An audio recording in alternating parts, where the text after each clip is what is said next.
इसको पढ़ के कंप्लीट किया है और आज मैंने सलातीन की पहली किताब शुरू की थी, तो मैंने ख़ुद पहली बार इसको पढ़ा है। और आपको पता है कि मैं 17वीं दफ़ा पूरी बाइबल पढ़ रहा हूँ, लेकिन कई बार कुछ बातें गुजर जाती हैं और उनकी समझ नहीं आती, तो मुझे खुद पहली बार समझ आई कि ये ज़बूर 18 क्यों लिखा गया। तो आए आज इसको मिलकर सीखते हैं। सैमुएल की दूसरी किताब, सैमुएल एक ही है, उसकी किताबें दो हैं। सैमुएल की दूसरी किताब, उसका 21वां बाब, उसकी पहली आयत से खुदा का जिंदा कलाम पढ़ेंगे और गौर से कलाम सुने। और आज हम कुछ बातों को भी कवर करेंगे क्योंकि आज स्टडी है, आज सरमन नहीं होगा, स्टडी होगी। तो अपनी अपनी बाइबल खोलें और इन बातों को सीखें और मेरा ईमान है आपके लिए नई बातें होंगी। लिखा है, दाऊद के आयाम में पै दर पै 3 साल काल पड़ा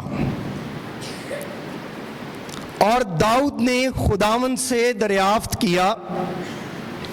खुदावंद ने फरमाया कि ये साउल और उसके खून रेज घराने के सबब से है, क्योंकि उसने यानी साउल ने जबूनियों को कत्ल किया।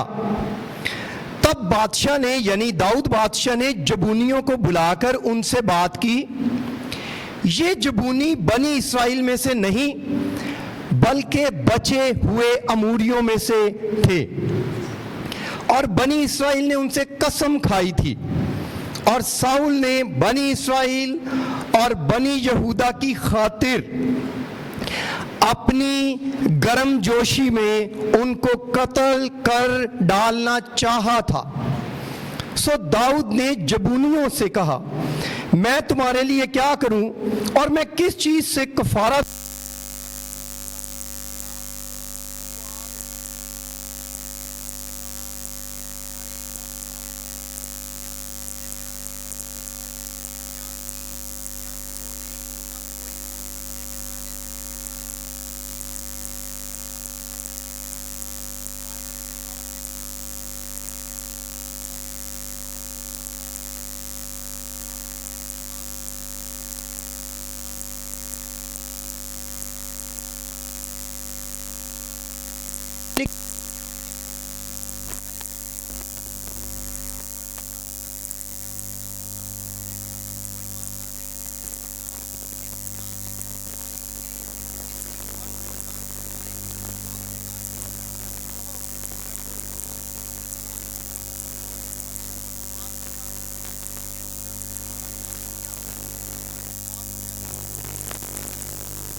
कई बार बाइबल पढ़ी है और मैं तो बद्दुआ के खिलाफ हूं कि बद्दुआ नहीं लगती, लेकिन आज हम सीखेंगे बद्दुआ भी लग दी जाए।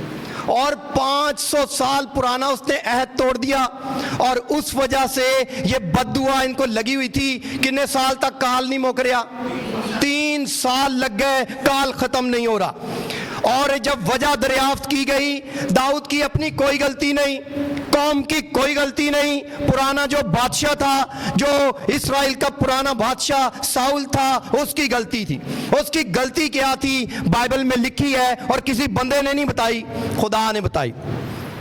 खुदावंद ने कहा ये साउल और उसके खून रेज घराने के सबब से है, क्योंकि उसने जबूनियों को क्या किया। अब ये कोई बड़ी बात नहीं थी, वो तो बादशाह है, वो किसी को भी कत्ल कर सकता है। उसने तो काहिनों को भी मरवा दिया था, 80 काहिन मरवा दिए थे। ये जबूनियों को कत्ल करने की वजह से क्यों काल पड़ा हुआ है? अगर आए थोड़ा सा पीछे चले, जबूनियों के साथ एक वादा किया गया था और वो वादा 500 साल पहले यशवा ने किया था। आए थोड़ा सा पीछे चले और इसको पढ़ें और इसको सीखें। यशवा की किताब चैप्टर नंबर 9 में आए और इसको आप तफसील से घर में पढ़ सकते हैं। पूरे 500 साल पहले वादा किया गया था ये। और जिमी स्वैगर की एक बाइबल है, एक्सपोजिटर्स, जो कलाम सुनाने वाले हैं, मैं कहूंगा वो इंग्लिश बाइबल खरीदें। उसमें डेट्स के साथ, उसमें बड़ी ब्रीफिंग के साथ उसने इन हवाला जात को एक्सप्लेन किया। और 9वें बाप में आए, क्यों काल पड़ा हुआ था? उसने जबूनियों को मार दिया है। अब जबूनियों को तो मारना ही नहीं था, क्यों नहीं मारना था? पहली आयत से पढ़ें जी सरफराज भाई, बल्कि तीसरी आयत से पढ़े 9वें बाप की, ऊपर की आयत को छोड़ें, टाइम फिर ज्यादा हो जाएगा जी। और जब जबाउन के बाशिंदों ने सुना कि यशवा ने यरू और आई से क्या क्या किया है। पिछले चैप्टर्स में यशवा जो है आई और यरू पर फतह पा चुका है। यरू की दीवारें गिरा दी थी इसने और ये फतह पा गया, और आई पर भी, ये छोटा सा मुल्क था, इन्होंने थोड़े से लोग भेजे और फतह पा ली। तो उन्होंने भी हिलाबाजी की और जाकर सफ़ीरों का भेष भरा और पुराने बोरे और पुराने फटे हुए और मुरम्मत किए हुए शराब के मशकीज़े अपने गधों पर लादे और पाँव में पुराने पेवंद लगे हुए जूते और तन पर पुराने कपड़े डाले और उनके सफ़र का तोशा सूखी फफूंदी लगी हुई रोटियां थीं। जी, ये इन्होंने चालाकी की, इन्होंने बेस बदला, पुरानी रोटियां ली, मशकीज़े लिए और ये चल पड़े। और 8वीं आयत से पढ़ें। उन्होंने यशुआ से कहा, हम तेरे खादिम हैं। तब यशुआ ने उनसे पूछा, तुम कौन हो और कहाँ से आए हो? उन्होंने उससे कहा, तेरे खादिम एक बहुत दूर मुल्क से खुदावंद तेरे खुदा के नाम के बायस आए हैं, क्योंकि हमने उसकी शोहरत और जो कुछ उसने मिस्र में किया और जो कुछ उसने अमोरियों के दोनों बादशाहों से जो यरदन के उस पार थे, यानी हसबून के बादशाह सेहून और बसन के बादशाह औज से जो अस्तारात में था, किया, सब सुना है। शुक्रिया। रुकें, अब यहाँ पर देखें, ये बेस बदल के आए हैं और आपको पता है अभी कौम को मिरास मिलने वाली है। यशवा जो है अब लीडर बन गया है और उसने कौम को मिरास बांटनी है और बड़ा उसका रोब है मुल्कों पर, कौमों पर, क्योंकि वो फतह पाता है। और 15वीं आयत अगर आप पढ़ें तो इसने इनके साथ अहद बांध लिया था। मैं शॉर्ट में बता रहा हूँ, 15वीं आयत पढ़ें जल्दी से। क्या कर ली उनसे? सुलह कर ली उनसे और उनकी जान बख्शी करने के लिए उनके साथ क्या बांध लिया? अहद बांधा। और जमात के अमीरों ने उनके साथ क्या खा ली? कसम खा ली, अहद हो गया। और लिखा उनके साथ अहद बांधने से 3 दिन के बाद सुनने में आए, ये तो हमारे पड़ोस में ही रहते हैं और वहां से आए हैं, और ये सारी बातचीत हो गई, इनके साथ अहद बांध लिया गया। और ये अहद बांधने के बाद आपको पता है ये कौम बनी इस्राइल के लिए पानी भरने वाले और लकड़हारे मखसूस हो गए। और 27वीं आयत में लिखा है, यशवा ने उसी दिन उनको जमात के लिए और उस मकाम पर जिसे खुदावंद खुद चुने उसके मज़बा के लिए लकड़हारे और पानी भरने वाले क्या किया, मुकर्रर किया। और आगे एक लफ्ज लिखा है, जैसा आज तक ये वादा कायम रहेगा। और अगर आप अगली आयत पढ़ें तो लिखा है, और जब यरूशलेम के बादशाह अदूनी सदूक ने सुना कि यशवा ने आई को सैर करके उसे नेस्तो नाबूद कर दिया, और जैसा उसने यरू और वहां के बादशाह से किया वैसा ही आई और उसके बादशाह से किया। और जबाउन के बाशिंदों ने बनी इसराइल से क्या कर ली है, सुलह भी कर लिया। और आगे एक और बात लिखी है, उनके दरमियान रहने भी क्या लग गए हैं, रहने भी लग गए हैं। वादा अब ये हो गया था कि अब इस्राएल में से तुम्हें कोई भी कत्ल नहीं करेगा, तुम हमारे साथ ही रहोगे, तुम जाओगे नहीं, तुम अलग नहीं हो। अब तुम पानी भरने वाले और लकड़हारे क्या हो जाओगे, मखसूस हो जाओगे।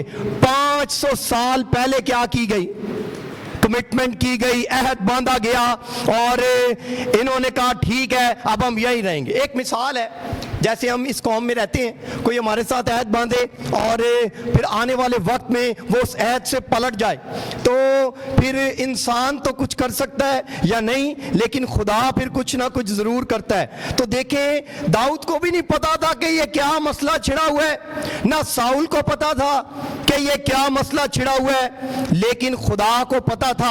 इसलिए जब आपकी जिंदगी में भी कोई मसला छिड़ जाए, उसका टाइम गुजर रहा हो और आपका मसला हल ना हो रहा हो, तो खुदावंद से दरियाफ्त करें, खुदावंद ये मसला क्या है। दुआ में बैठे, खुदावंद से पूछें, खुदावंद ये क्या मसला है। तो खुदावंद ने कहा, इसने जबूनियों को क्या किया। अब समझ आई क्यों कत्ल किया, वादा तोड़ छोड़ा कि नहीं, अहद खत्म कर दिया कि नहीं। अब पता नहीं इसको याद था या नहीं, इसने शरीयत पढ़ी थी कि नहीं, मुझे नहीं याद, लेकिन पूरी बाइबल में इसने जहां जबूनियों को कत्ल किया है वो रिकॉर्ड भी नहीं किया गया किते। कोई हवाला आपको नहीं मिलता कि साउल ने कहां पर जबूनियों को मारा है। अगर आप देखें, साउल की जो ज्यादातर जंग रही है वो फलस्तियों से रही है, और जब इसने कत्ल कर दिया तो पूरी कौम पर एक क्या ठहरी हुई है, बद्दुआ ठहरी हुई है।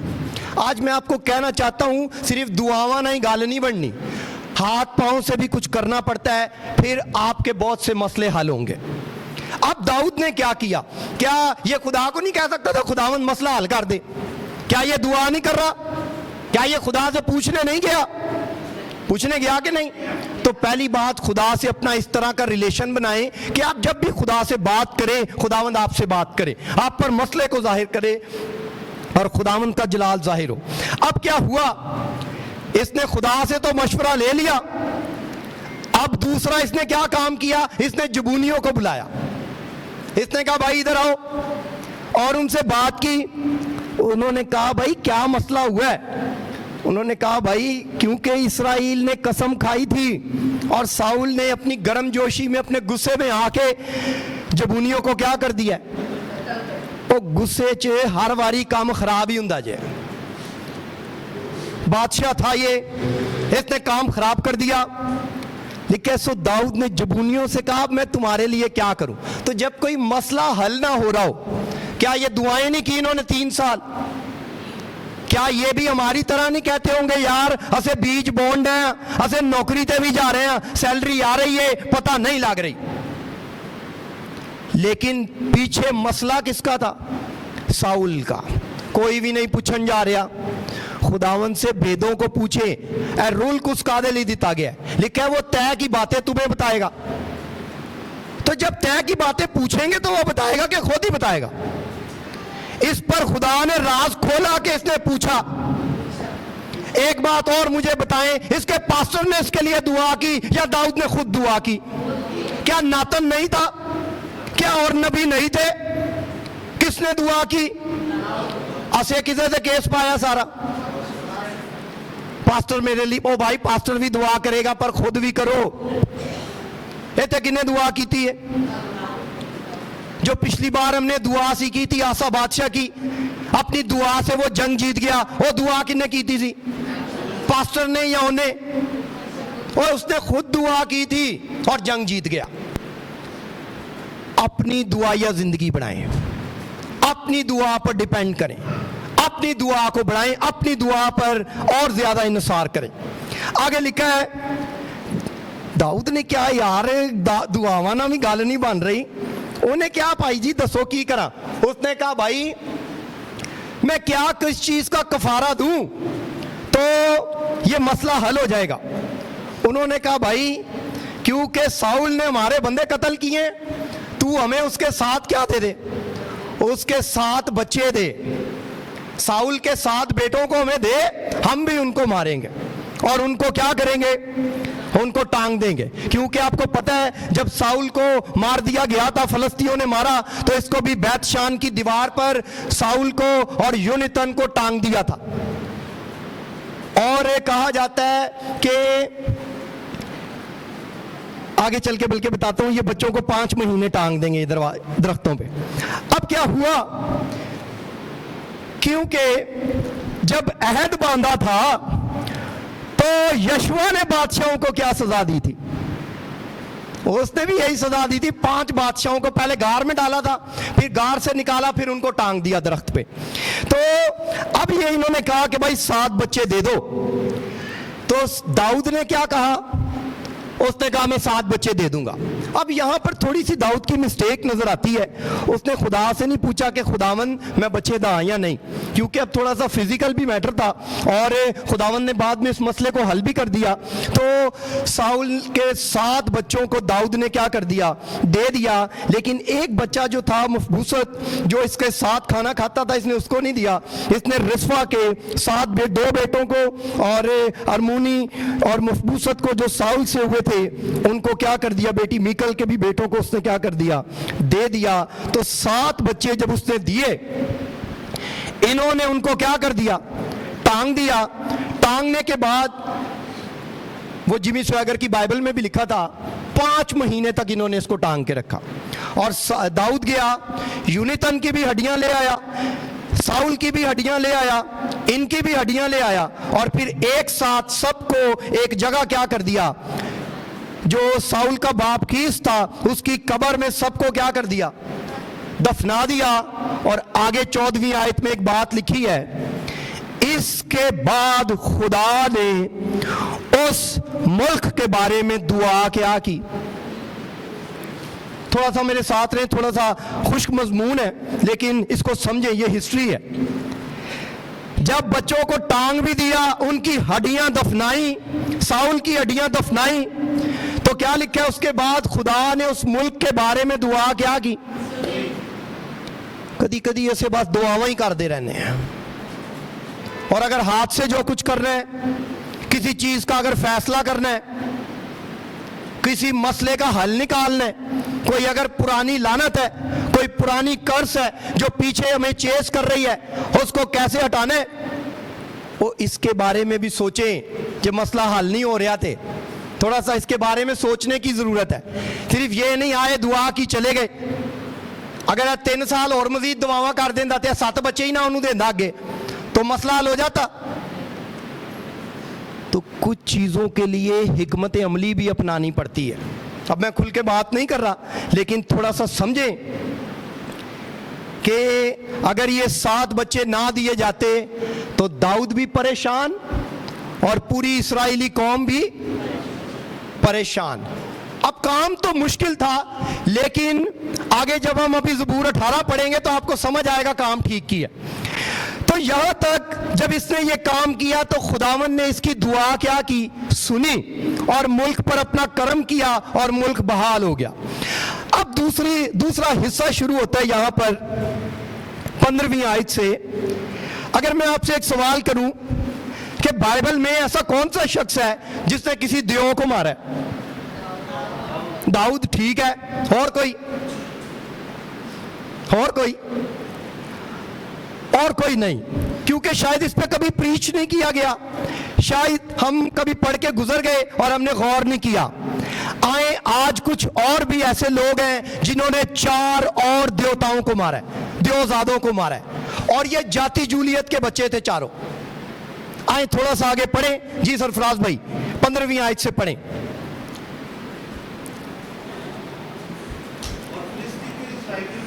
फलस्ती फिर इसराइल से क्या किए? जाति जूलियत कौन था? फलस्ती था। ठीक है, समझ आ रही है? आगे बढ़ें। दाऊद अपने खादमों के साथ निकला, फलस्तियों से लड़ा, बहुत थक गया। अच्छा यहां पे रुकें। दाऊद क्या हो गया? थक गया, क्योंकि अब ये बूढ़ा हो गया। थोड़ा सा जरा पीछे चले, एक आयत पढ़े 11वां बाब, उसकी पहली आयत जरा पढ़े, फिर वापस आते हैं, अगर वो बात मैं सिखाने के लिए समझा रहा हूं जी। 11वां बाब पहली आयत। और ऐसा हुआ कि दूसरे साल जिस वक्त शमूएल की दूसरी किताब 11वां बाब पहली आयत।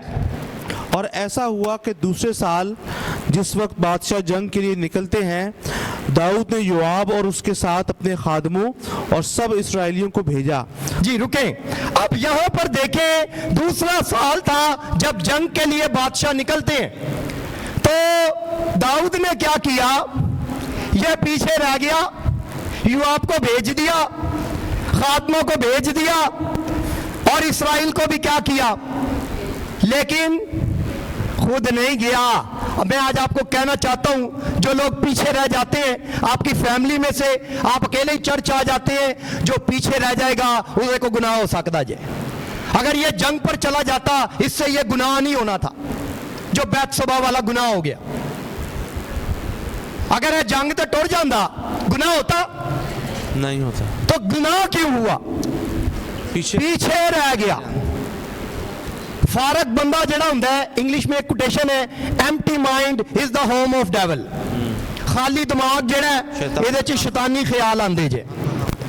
कला सी छत ते चढ़ गया, गुनाह हो गया।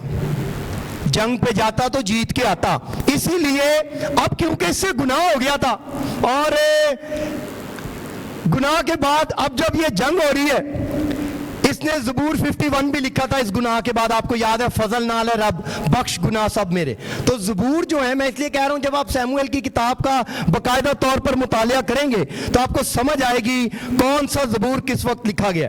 तो इसने जब पहली बार ये पीछे रह गया, गुनाह हो गया, और इसको फिर एक ज़बूर लिखना पड़ा जो इसकी दुआ भी है, ज़बूर 51। लेकिन अब इसको समझ आ गई, अब पीछे, अब क्या नहीं करना, समझ आ गई कि नहीं? तो कभी कभी लोग अपनी गलती से सीखते हैं। बेहतरीन इंसान वो है जो अपनी गलतियों से क्या करे, सीखे। लेकिन हम कई बार एक गलती, दूसरी गलती, फिर तीसरी गलती, इसने रिपीट नहीं की।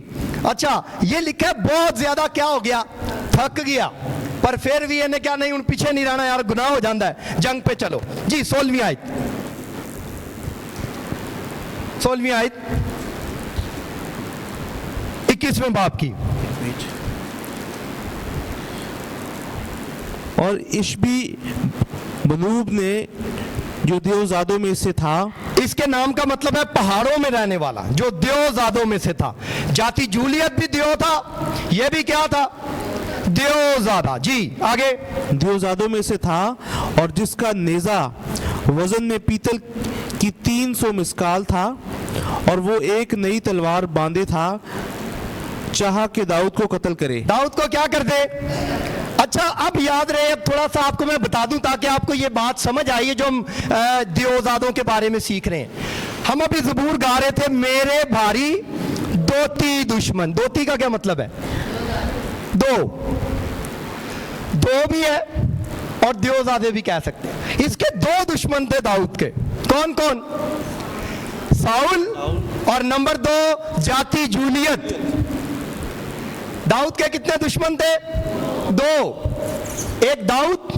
एक साउल और दूसरा जाति जूलियत। अब याद रहे, ये जो वाकया हम पढ़ रहे हैं, इस वाकये में और जहां इसने जाति जूलियत को मारा था 40 साल का गैप है।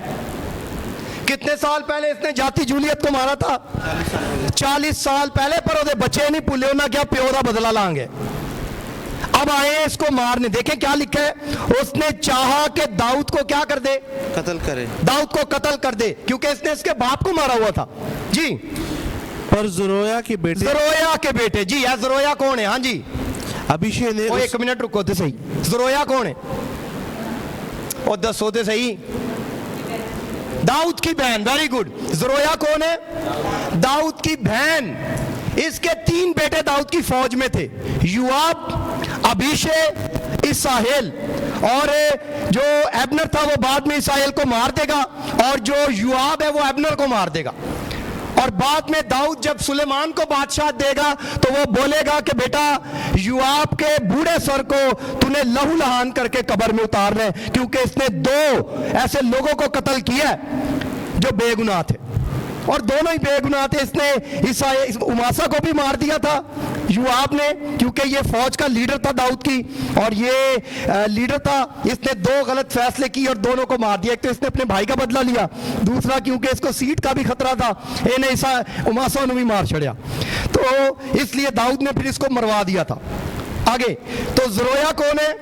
दाऊद की बहन, जरोया के बेटे। आगे अबीशे ने उसकी कुम्मक की, अबीशे ने उसकी कुम्मक की, यानी कि उसकी मदद की दाऊद की, और उस फिलिस्ती को ऐसी ज़र्ब लगाई कि उसे मार दिया। उस फलस्ती को ऐसी ज़र्ब लगाई, ऐसी तलवार उस पर चलाई, उसको क्या कर दिया? तो फिर दूसरा शख्स जिसने दियोजादे को मारा वो कौन है? अबीशे। याद रखना है, आज भाई जॉन नहीं आए, अबीशे, वरना वो इस बात को सीख लेते। तो अबीशे जो है वो दूसरा बंदा है जिसने दियोजादे को क्या किया है? मारा है। जी तीसरी बात, आगे पढ़े। तब दाऊद के लोगों ने कसम खाकर उससे कहा कि तू फिर कभी हमारे साथ जंग पर नहीं लोग आएगा। कह रहे हैं बादशाह सलामत, अज तो बात तुसा जंग ते नहीं आना, तुसी थक जांदे हो, हुण तुहाडे कोल लड़ाई भी नहीं हुंदी, हुण तुसी बुढ़े हो गए हो, ते फिर तुहानू बचाने लई सानू की करना पैंदा है? आना पैंदा है। हुण वो कहंदा है भाई मैं पीछे नहीं रुकना, क्योंकि पीछे रहता हूं तो ना, तो देखिए कैसी सिचुएशन है। तो खैर आगे बढ़े, और एक इसको टाइटल भी दिया गया जी, जंग पर नहीं जाएगा, ता ना हो कि तो इस्राएल का चिराग बुझा दे। ता ना हो कि तू इस्राएल का चिराग क्या करे? बुझा दे। इंग्लिश में इसके लिए लफ्ज यूज हुआ है लाइट ऑफ इजराइलाइट्स। अच्छा याद रहे, Light of Israel। ये टाइटल इसको कब मिला? इस्राएल का चिराग जो है ये इसको क्यों टाइटल मिला? जब ये इससे गुनाह हो गया था तो इसने जो ज़बूर लिखा है 51, उसमें इसकी 2 बातें हैं कि खुदा माफ भी कर देता है और खुदा भूल भी जाता है। तो इसको क्योंकि खुदा ने बहाल किया था तो इसने कहा खुदावंद का नूर फिर से मुझ पर चमका है, इसलिए ये टाइटल इसको दिया गया था। जी 18वीं आयत। इसके बाद फिलिस्तियों के साथ फिर जूब में लड़ाई हुई। इसके बाद एक और लड़ाई हुई। तब हुसाती सिबकी ने सफ को जो दियोजादों में से था ये कत्ल सफ किया। जो है ये भी दियोजादा है, और हुसाती सुबकी जो है ये दाऊद की फौज का सिपाही है। जी और फिर फिलिस्तियों से जूब में एक और लड़ाई हुई। चौथी लड़ाई हुई।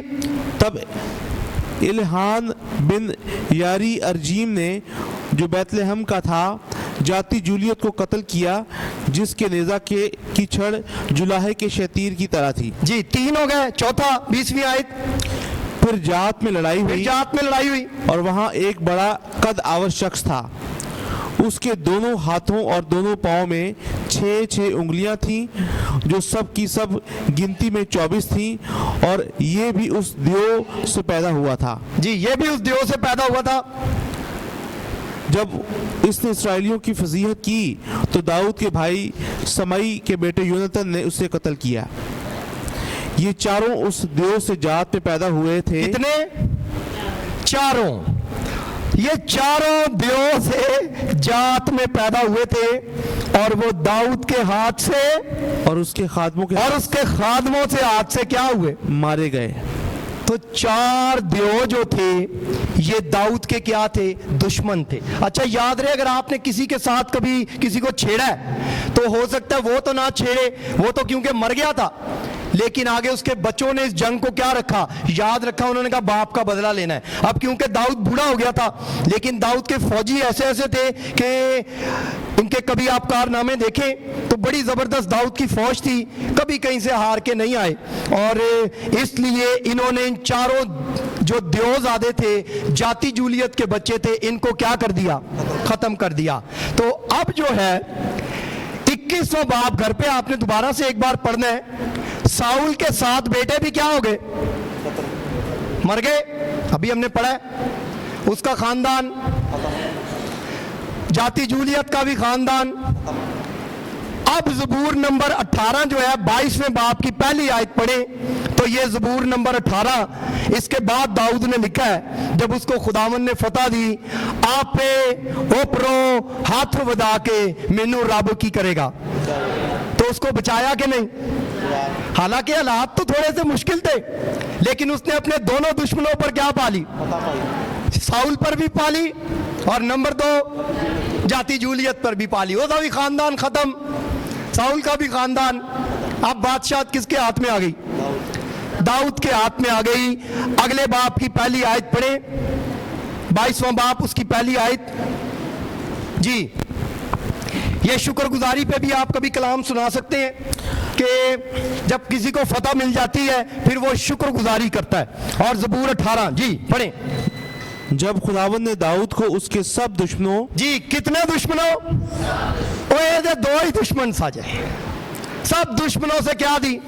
के हाथ से रिहाई दी, तो उसने खुदावन के हुजूर इस मजमून का गीत सुनाया। तो उसने खुदावन के हुजूर इस मजमून का गीत सुनाया। अब यहाँ पर ही रुके। अगर किसी के पास कोई पुरानी वर्जन वाली बाइबल है तो ज़बूर नंबर 18 निकाले जरा।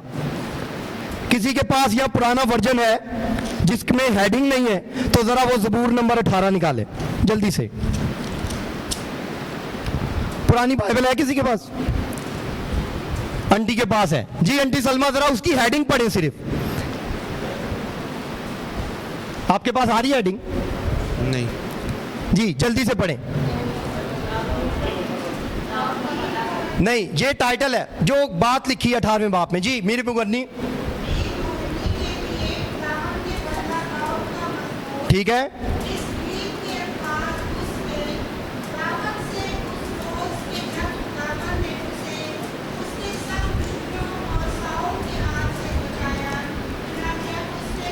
जी रुकें। अब वहां पर क्योंकि वो तरतीब चल रही है पूरी, तो पहली आयत में जो ये हेडिंग है ये पहली आयत में आ गई है वहां पर ज़बूर 22वें बाप में। ठीक है, यही हमने वहां पढ़ा था अभी। अब ज़बूर नंबर 18 को यहां से देख लें, इसकी कितनी आयतें हैं? 50। ठीक है, बाकी घर में भी इसको आप पढ़ सकते हैं। 22वें बाप चाह जाओ जल्दी ना। ओदियां कितनी आयता ने? 51। क्यों? अभी मैंने बताया उसकी पहली आयत जो है उसको टाइटल बना दिया गया है और बाकी की जो 50 आयत हैं वो उसको ज़बूर में आयत बायत उसको लिख दिया गया है। तो उन समझ आई ज़बूर क्यों लिखा गया सी? क्योंकि खुदा ने उसको उसके दुश्मनों से क्या दी थी? और दुश्मन भी एवं ही थे, नहीं सन के बाद टिल्ले टुल्ले हैवी दुश्मन साजे। कौन कौन? साउल, जाति जूलियत। दुआ नहीं मारना मुश्किल सी, लेकिन खुदावन ने दोनों को क्या किया? फतह दी। अब मेरा आपसे सवाल ये है, कितने दिन च फतह मिली? पूरी जिंदगी लग गई है, अब तो बूढ़ा हो गया है, बूढ़ा हो गया ये।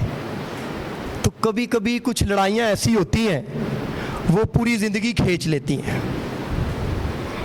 अगर जवानी में इसको इसकी पोस्ट मिल जाती, इसकी जगह मिल जाती, वैसे तो इसने 30 साल से पहले बादशाह नहीं बन सकते थे, उसके मुताबिक इसने बादशाहत की और ये 40 साल इसने बादशाहत भी की है। लेकिन मैं कहना चाहता हूँ कि देखें, लड़ाइयों में कई बार खुदा की आवाज़ को ना समझने में बड़े बड़े लोग फेल हो गए, बड़े बड़े लोग रहनुमाई नहीं ले पाए। लेकिन दाऊद की ये खूबी ये थी, गुनाह के बावजूद भी, हालात ख़राब के बावजूद भी ये क्या कर रहा था? दुआ भी करता है और खुदा से अपने लिए क्या लेता है? रहनुमाई लेता है। आज मैं आपको एक बड़ा टास्क देना चाहता हूँ कि दुआ करने का मतलब पता क्या है? खुदा से रहनुमाई लेना। दुआ करने का क्या मतलब है? अगर आपका कोई मसला हल नहीं हो रहा, उसके लिए हमने खुदावंद के कदमों में बैठने और खुदावंद से पूछना है, खुदावंद मेरा मसला हल नहीं हो रहा, खुदावंद मेरी ये चीज हल नहीं हो पा रही, इसके लिए मेरी क्या कर, रहनुमाई कर। मैं ਇਹਦੇ ਲਈ दुआ करता रहा, या मैं कोई हाथ पैर ना भी करना है, या मैंने किसी को जाके राजी करना है, या मैंने किसी के साथ जो मामलात खराब है उसको डील करके हल करना है। इसने कुछ नहीं पूछा किसी से। 500 साल पुराना मसला किसने हल किया? दाऊद ने। कितने साल पुराना मसला थी? इतना पुराना वादा याद पता नहीं उनको रहा कि नहीं, लेकिन दाऊद को याद था। उसने 500 साल पुराना मसला क्या करवा दिया है? हल करवा दिया है। तो आज मैं कहना चाहता हूं, अगर आपका कोई मसला हल नहीं हो रहा तो पहली बात आपने उसको खुदावंद से आज अपने लिए क्या करना है? दरियाफ्त करना है, रहनुमाई लें, और आपका मसला फिर क्या हो जाएगा? हल हो जाएगा। वरना आप सालों साल दुआ करते रहेंगे और आयत तुसी पढ़ते रहोगे, रास्तबाज की दुआ से शहर सरफराजी पाता है। और भाई दुआ ना तो पांदा है, पर हाथ ना भी कुछ करना है। कुछ काम हाथों से भी करने हैं और कुछ मामलात बैठ के भी डील करने। और मैं अक्सर बताता हूं कि शायद बहुत बार हमारे अंदर इखलाकी जुर्रत नहीं होती, हम ना किसी से बात करते हैं, ना हम किसी के साथ बैठ के कोई मामलात डील करते हैं। वो अपने दिल च गल रख के बैठा है, असें अपने दिल च गल रख के बैठे हैं, गल्लां हाल ही नहीं हो रही, और दुआ हम क्या करते जा रहे हैं? दुआ करी जा रहे हैं। काश बह के अगर मनो मन गल कर ली जाए तो मसला क्या हो जाएगा? हल हो जाएगा। दुआ भी जरूरी है, पर साथ साथ क्या है? मसला भी ज़रूरी है। मैं आपको एक छोटी सी गवाही सुनाना चाहता हूँ। हमारे ऑनलाइन चर्च में एक बहन है हमारी, और वो इसी चर्च में थी। अभी तो वो ओमान चली गई, और उनके हस्बैंड भी ओमान में है, और वहाँ वो ब्यूटिशियन है, उसका काम करती हैं। और उनकी कोई शादी को 7 साल हो चुके थे, और कोई उनकी आपस में सेपरेशन हो गई, कुछ इख्तलाफात हो गए, और तलाक तक जो है वो नौबत पहुँच गई थी। तो वो बहन बाकायदा तौर पर हमारे ऑनलाइन चर्च में हमारे साथ वो ज्वाइन होती है। और एक दिन मैंने उसमें कलाम सुनाया, तो जब मैंने उसमें कलाम सुनाया तो उसने कहा कि मेरा दिल मानता है कि मैं अपने शौहर के पास जाऊं, उससे बात करूं। तो मैंने कहा अच्छा, आप बात करके देखें। तो उसने कहा आज मैंने ना उनको फ़ोन करना है, तो आप लाजमी मेरे लिए दुआ कीजिएगा। तो खुदावंद के फजल से मैंने उनको कहा कि आप लाजमी उन्हें कॉल करें, वो हमारे जानने वाले भी, आप भी उन्हें जानते हैं, वो चर्च में भी आते हैं। तो जब उनके लिए दुआ की, मैं आपको बताऊँ उनकी मैरिज लाइफ जुड़ गई है। पर वो मैरिज लाइफ से जुड़ गई और उनका मामलात भी अच्छे चल रहे हैं, खुदावंद का शुक्र है। पर बाजी उस तो बाद चर्च नहीं आई वापस। तो कभी कभी हम अपने मसले हल करवा के भी निकल जाते हैं। मसला हल होने के बाद आपने कहाँ नज़र आना है? खुदावंद के कदमों में भी नज़र आना है, और अपने मसाइल के हल के लिए कदमों में आते रहना है, दुआ भी करते रहनी है। तो ज़बूर 18 कब लिखा गया? समझ आ गई है कि नहीं? की समझ आई है? बस अब भले क्लोज कर दें इसको। जब उसको फतह बख्शी तो फिर उसने शुक्रगुजारी का गीत गाया, आपे ओपरो हाथ वदा के मैनू रब बचावेगा। वो अपनी ताकत से नहीं बच सकता था, ना वो बच पा रहा था, लेकिन खुदावंद ने अपना हाथ बढ़ा के उसके दोनों दुश्मनों को एक ही दिन में क्या कर दिया? ख़त्म कर दिया। खुदावंद आप सबको बरकत दे, खुदावंद आपके साथ हो। आए अपने सरों को झुकाएं, अपनी आंखों को बंद करेंगे।